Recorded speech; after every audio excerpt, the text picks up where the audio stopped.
Jesus and Israel, a broken covenant. Jesus preaching about Israel shocked his contemporaries.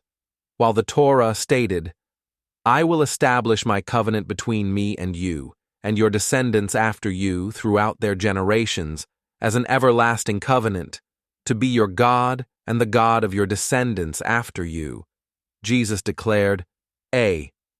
The kingdom of God will be taken from you and given to a nation producing its fruit. B. There will be weeping and gnashing of teeth when you see Abraham, Isaac, and Jacob and all the prophets in the kingdom of God, but you yourselves thrown out.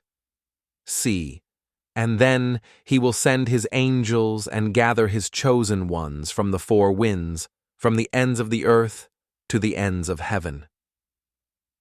Jesus did not deny the existence of the covenant between Israel and God, but he clearly stated that this covenant had been broken for two reasons: their adherence to human traditions over divine truth and their rejection of God's Son, whom they sought to kill. He illustrated this in the parable of the wicked tenants who killed the heir, leading to the vineyard being given to others. Moses' law had stated that Israel would remain God's chosen people if you listen to me and keep my covenant. However, Jesus' contemporaries believed they were perfect in keeping the law, yet their real problem was their attitude toward him and their reliance on the oral traditions of the elders, the Talmud, which they placed above God's words. The priests were supposed to recognize the Messiah and discern God's true commandments from man-made traditions.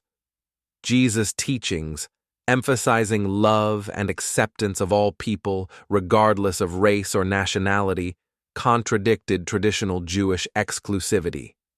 Many Jews found it impossible to accept his message of spiritual brotherhood, unwilling to share their God on equal terms with Gentiles. They rejected a fellow Jew who disregarded their sacred traditions and societal rules. Seeing this, Jesus warned them of the coming rupture of their covenant with God, a prophecy that came true. After Christianity emerged, the spiritual center moved to Europe and then spread worldwide. For centuries, Jewish thought has been focused on developing its own religious laws and anticipating a visible manifestation of God's kingdom centered in Jerusalem.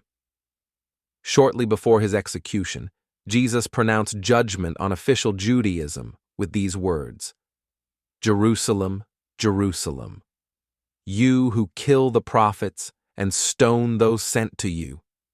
How often I wanted to gather your children together as a hen gathers her chicks under her wings, but you were unwilling. Look, your house is left desolate. And I tell you, you will not see me again until the time comes when you say, 'Blessed is he who comes in the name of the Lord.'" Nothing on earth is eternal. Nations, states, and cities all eventually fade away.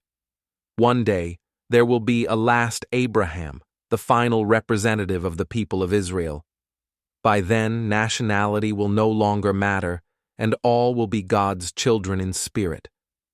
However, even though the religious leaders of Israel rejected Jesus and conspired to kill him, this does not determine the status of individual Jews before God. Almost all of Jesus' first disciples were Jewish, and the path to God remains open to Jews as it does to all people. The issue was never about nationality.